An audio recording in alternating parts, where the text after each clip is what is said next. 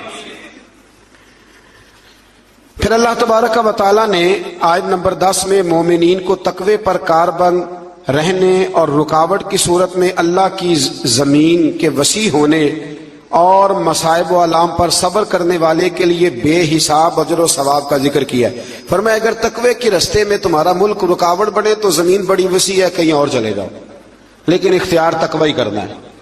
پھر آیت نمبر 15 سے غیر اللہ کی عبادت کرنے والوں کے لیے عذاب شدید اور بتوں کی عبادت سے اجتناب کرنے والوں اور اللہ کی طرف رجوع کرنے والوں اور اچھی بات سن کر پیروی کرنے والوں کو بشارت دیتے اور ہدایت دینے کا بھی میرے رب نے ذکر فرمایا. آیت نمبر 22 میں فرمایا کہ جس کے سینے کو اسلام کے لیے اللہ کھول دیتا ہے تو وہ اپنے رب کی طرف سے نور ہدایت پہ قائم رہتا ہے. کوئی اللہ خوشخبری دے رہا ہے کہ اگر میں نے تمہیں کلمے کی توفیق دیا تو سمجھو میں نے ہدایت کا رستہ تم پہ واضح فرما دیا. پھر آیت نمبر 23 میں قرآن مجید کی اثر آفرینی کو بیان کیا گیا. یہ ملتے جلتے مضامین پر مشتمل بہترین کلام ہے جسے بار بار دہرایا جاتا ہے. جن کے دلوں میں خشیت الہی ہے اسے سن کر ان کے بدن کے رونگٹے کھڑے ہو جاتے اور ان کے جسم اور دل اللہ کی یاد کے لیے نرم ہو جاتے. فرمایا یہ ملتے جلتے مضامین ہیں جن کو بار بار دہرایا جاتا ہے. قرآن میں کون سے مضامین ہیں اور بار بار یہ شکوہ بھی چھوڑ دیں کہ ہماری مسجد کا خطیب ہر سال ایک ہی مضمون بیان کرتا ہے. اللہ کہتا ہے قرآن کے مضامین کو بار بار دہرایا جاتا ہے. تو جنگ بدر ہر سال جب بیان ہوتی ہے تو وہی بیان ہوگی نا جو پہلے سے حدیثوں میں لکھی ہوئی ہے. کہ کوئی نیا واقعہ درج کر کے بیان ہو. قوم کو اس پہ بھی شکوہ ہوتا ہے, کہتے پچھلے سال بھی سنایا تھا. میں ایک جگہ پہ گیا تو مجھے کچھ لوگ کہنے لگے جی آپ تقریر چھوٹی کرتے ہیں تو آپ نا آج ہم نے لمبی تقریر سنی ہے, پچھلے سال بھی آپ نے 40 منٹ تقریر کی تھی. میں کہا تسی پچھلے سال والی سناؤ تے نویں سن لو. ٹھیک ہو گیا نا جی. میں نے کہا پچھلی سنائیں اور نہیں سن لیں. اور کبھی کبھی بڑے سکھانے والے لوگ بھی ملتے ہیں.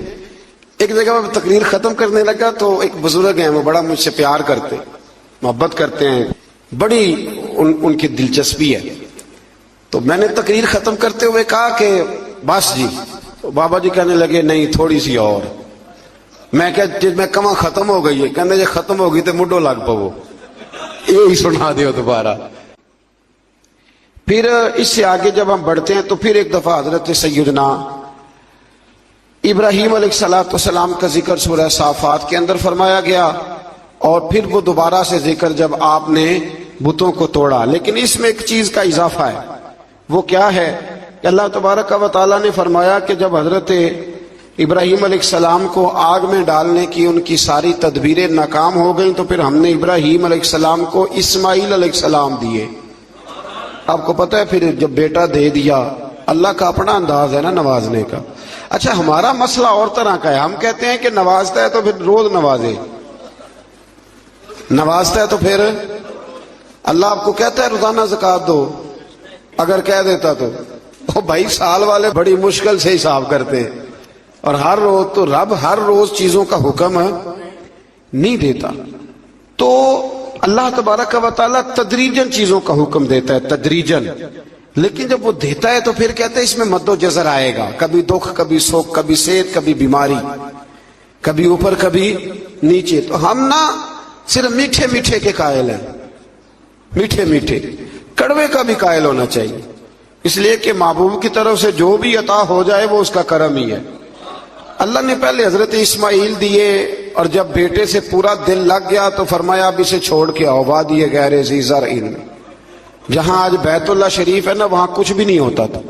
حضرت جناب اسماعیل کو اور ان کی والدہ کو چھوڑ آئے 2 کلو کھجوریں اور ایک مشکیدہ پانی کا, اور کہا اللہ میں انہیں تیرے حوالے کر کے جاتا ہوں. پھر پابندی لگ گئی تو کئی سال گئے نہیں. مفسرین نے با اختلاف روایات 9 سال یا 13 سال کے حضرت اسماعیل ہوئے تو گئے, اور جب گئے تو جاتے ہی کہنے لگے وہ یہاں ذکر ہے. فرمایا کہ بیٹا میں نے خواب دیکھی ہے, میں تمہیں ذبح کر رہا ہوں. فلما بالغ معه سعیا، جب بیٹا ساتھ چلنے کے قابل ہو گیا نا تو کہنے لگے بیٹے میں نے خواب دیکھی ہے انی اذبحک، میں تمہیں ذبح کر رہا ہوں، فانظر ماذا ترى، تو اپنا ارادہ بتا۔ میں نے سورہ یوسف میں بھی عرض کیا تھا کہ ساری زندگی لوگ ماں بیٹے کی محبت کا ذکر کرتے آئے، پر قرآن مجید نے نا 2 جگہ باپ بیٹے کی محبت بھی بڑی کھول کے بیان کی ہے۔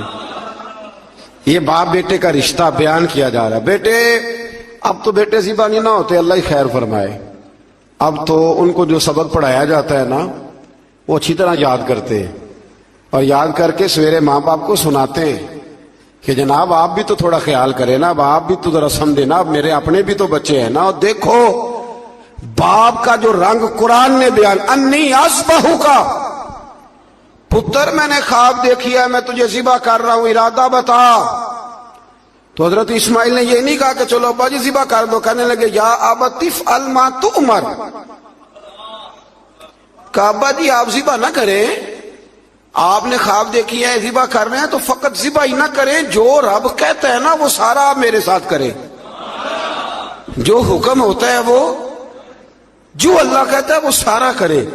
اس کی تفسیر میں مفسرین نے لکھا ہے کہ گویا حضرت اسماعیل کہہ رہے تھے کہ ابا جی اگر اللہ کہتا ہے نا ذبح کرو تو آپ ذبح کریں، اور اگر وہ کہتا ہے نا اس کے بعد میرے ٹکڑے ٹکڑے کریں تو آپ ٹکڑے ٹکڑے کریں، اور اگر وہ کہتا ہے نا پھر اسے جلا دیں تو آپ جو رب کہتا ہے نا آپ وہ سارا میرے ساتھ، ستجدنی انشاء اللہ من الصابرین، مجھے آپ انشاءاللہ صبر کرنے والوں میں سے ہی پائیں گے۔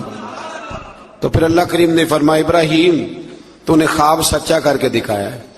حضرت ابراہیم نے تو پٹی باندھ لی تھی آنکھوں پہ، بیٹے کے ہاتھ باندھ لیے تھے، انہوں نے تو چھری چلا دی تھی، اب جس نے امر کرنا تھا اسی نے نہ کیا۔ وَفَدَيْنَاهُ بِذِبْحٍ عَظِيمٍ، اور ایک ذبح عظیم کا فدیہ اللہ نے دے دیا۔ تو اقبال کہنے لگے یہ فیضان نظر تھا، یہاں کے مکتب کی کرامت تھی۔ 2 چیزیں ہوتی ہیں، ایک فیضان نظر بھی ہوتا ہے، کئی دفعہ مکتب کے نکمے فیضان نظر سے چل جاتے ہیں، یہ تو اقبال کہہ رہے ہیں نا، یہ فیضان نظر تھا، یہاں کے مکتب کی کرامت تھی۔ یہ سکھائے کس نے اسماعیل کو آداب فرزندی۔ یہاں ایک بات میں ماں بہنوں سے بچیوں سے کروں گا اور آپ حضرات سے بھی کروں گا کہ یہ گھر میں اپنی بیٹیوں اور بہنوں کو یہ سبق دیں کہ بچے باپ کے اس وقت فرما بردار بنتے ہیں جب ان کی اماں انہیں باپ کا فرما بردار بناتی ہے۔ حضرت اسماعیل کی اماں کہہ سکتی تھی کہ بیٹے تیرا ابا تو کبھی آیا ہی نہیں، جنگل میں چھوڑ کے چلا گیا، یہ کہہ سکتی تھی، اور کیا کچھ ذہن میں بچے کے بیٹھ سکتا تھا، پر حضرت ہاجرہ نے کہا پتر تیرا باپ چھوڑ کے گیا ہے نا تو ایسے نہیں چھوڑ کے گیا، تیرا باپ اللہ کا رسول ہے، اللہ کا پیغمبر ہے، اور میں باپ سے بھی کہوں گا کہ ماں کا ادب کرا سکتا ہے تو ابا کرا سکتا ہے، ابا کرائے ادب، ان کو کہے کہ بیٹا میں تو باہر رہتا تھا، تمہاری ساری پریشانیاں تمہاری ماں نے دیکھی۔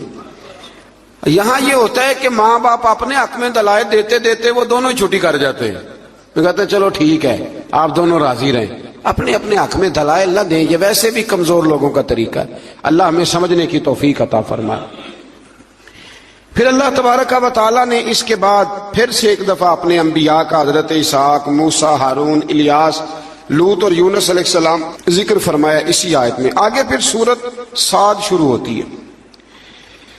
اس سورہ مبارکہ کی ابتدا میں قرآن کریم کی قسم کھا کے فرمایا کہ کافر تکبر اور مخالفت میں پڑے ہوئے ہیں۔ اس کے بعد فرمایا سرکار دو عالم صلی اللہ علیہ وسلم کی رسالت اور نبی کریم علیہ السلام کے انتخاب پر اور بے شمار معبودوں کی بجائے الہ واحدہ کی عبادت پر کفار کا بڑا تعجب ہے، یہ سارا کچھ کیسے ہو گیا، سارے بت چھوڑنے پڑیں گے اور نبی پاک کو ماننا پڑے گا۔ تو گویا رب فرماتا ہے جتنا مرضی تعجب کرو ماننا تو تمہیں پڑے گا، اس لیے کہ یہ میرے حبیب ہیں، یہ تمہیں ماننا تو پڑے گا۔ پھر آیت نمبر 10 سے ان مشرکین کو جنہیں اپنی طاقت پر ناز تھا اور خدائی کا دعویٰ کرتے تھے، فرمایا کہ اگر آسمانوں اور زمین اور ان کے درمیان ہر چیز کی بادشاہت ان کی ہے تو پھر انہیں چاہیے کہ آسمان کی طرف چڑھ جائیں، اور ظاہر ہے کہ ایسا ان کے لیے ممکن نہیں ہے۔ تو پھر اپنے عجز کا اعتراف کر لے کہ ہم یہ کر سکتے نہیں. پھر اسی صورت کے اندر اللہ تعالیٰ نے پھر سے ایک دفعہ قوم نوح کا ذکر کیا، قوم عاد کا، فرعون کا، سمود کا اور قوم لوط کا اللہ کریم نے یہاں ذکر فرمایا. پھر آگے چل کے نا اللہ کریم نے ارشاد فرمایا کہ حضرت سلیمان علیہ السلام جو تھے وہ اللہ کے بہت ہی اچھے بندے تھے اور اللہ کی طرف رجوع کرنے والے تھے. اچھا، یہ جو اللہ قرآن میں تعریف کرتا ہے کسی کی، حالانکہ بندے اللہ کی تعریف کرنے کے پابند ہیں کہ وہ ہر وقت اپنے رب کی، تو یہ جو اللہ تعریف کرتا ہے نا اپنے بندوں کی، یہ اس کا کمال کرم ہے. تو اللہ بندوں کی تعریف کر کے، نبیوں کی تعریف کر کے، ولیوں کی تعریف کر کے ہمیں بتاتا ہے کہ تم بنا بندوں پہ تنقید نہ کیا کرو، میرے بندوں کی تعریفیں کیا کرو، تعریفیں کیا کرو. اللہ کے نیک بندوں کی، پیغمبروں کی، ولیوں کی، درویشوں کی تعریف کرنی چاہیے. نیک لوگوں کی بات اللہ تعالیٰ توفیق عطا فرمائے. پھر اس سے آگے جب ہم بڑھتے ہیں تو اللہ تعالیٰ نے پھر ایک دفعہ حضرت ایوب علیہ السلام اور ان پر آنے والے مصائب کا ذکر فرمایا ہے. پھر اللہ تبارک و تعالیٰ نے جا کے نا آیت نمبر 49 میں اہل تقوی کے لیے جنت کی نعمتوں کا ذکر فرمایا اور جہنمیوں کے لیے عذاب کی مختلف صورتوں کا بھی ذکر فرمایا کہ ان کو پینے کے لیے کھولتا ہوا پانی اور جہنمیوں کے زخموں کی پیپ دی جائے گی، جبکہ اہل جنت کو طرح طرح کے پھل اور شراب طہور ملے گا. ہمارے نا استاد گرامی فرماتے ہیں کہ میں ایک دفعہ نا ایک جگہ پہ کسی پروگرام میں موجود تھا، تو وہاں ایک صاحب نا تقریر کرتے کرتے کہنے لگے جی ہم ہی مولوی کہتے ہیں بلا وجہ جی ایسے کہہ دیتے ہیں قبر میں کیڑے آئیں گے تو فلانا آئے گا. اور یہ بندے جب تقریر کر رہے ہوتے ہیں نا، وہ جن کا دعویٰ ہوتا ہے بعضوں کا درویشی کا، تو وہ کوئی حد شد کا خیال کوئی نہیں کرتے. آپ نے یہ آیت ملاحظہ کی نا کہ اللہ فرماتا ہے کہ جہنمیوں کے زخموں کا پیپ پلایا جائے گا. یہ قرآن مجید کی نص ہے نا کہ دوزخیوں کو عذاب ہوگا. تو مولانا نے قبر کا عذاب بیان کیا تو ایک صاحب اٹھ کے کہا، وہ بعد میں جو سمجھ لیں کہ جو آج کل بنے ہوئے ہیں نا درویش، وہ کہنے لگا جی مولوی جو ذکر کرتے ہیں نا یہ اپنی قبر کا کرتے ہیں، درویشوں کی قبر میں بچھو نہیں آئیں گے. تو فرماتے میں اٹھ کے کھڑا ہو گیا. میں نے اس کو کہا کہ تو 2 کتابیں پڑھ لیتا تو تجھے بھی سمجھ آتی. وہ جو قرآن نے عذاب بیان کیا تو وہ کس کا کیا ہے، اور جو رسول کریم نے فرمایا ہے قبر کا عذاب، تو نبی پاک نے کس کی قبر کا ذکر کیا. جی بچھوؤں سے ڈراتے ہیں، جی مولوی فلان کرتے ہیں، اور یہ بہت جاہل لوگ اس قسم کی بات کرتے ہیں. مولوی کون ہوتا ہے ڈرانے والا؟ مولوی بیچارے کی کیا حیثیت ہے؟ مولوی تو ناقل ہے، تو ناقل لوگ ہیں، ناقل نقل کرنے والے، یہاں سے نقل کرتے آپ کو سنا دیتے. اتنی سی ذمہ داری ہے. اور سورہ یاسین ابھی گزری ہے، اس میں نبی کہتے تھے وما علینا الا البلاغ المبین. بھئی ہمارے ذمے تو کھول کے بیان کرنا ہے، ہمارے ذمے تو کھول کے. میں نے بڑے دن پہلے کہا تھا کہ ہماری ڈیوٹی منوانے کی نہیں بتانے کی ہے. ہماری آذان پڑھنے کی ڈیوٹی ہے، تلوار چلانے کی ڈیوٹی نہیں ہے. تو اس لیے یہ جاہلانہ بات ہے کہ جی عذاب کا ذکر نہ کرو تو جو نبی پاک نے کیا ہے. حضرت عثمان غنی قبر پہ کھڑے ہوتے تھے تو رو پڑتے تھے. لوگ کہتے آپ تو جنتی ہیں، تو حضور نے جنتی کہا ہے تو روتے کیوں ہیں؟ تو فرمانے لگے جس محبوب نے مجھے جنتی کہا ہے انہوں نے کہا ہے قبر آخرت کی منزلوں میں سے پہلی منزل، اس کی تیاری کرو. اور حضور پتہ ہے قبر کے بارے میں کیا فرماتے؟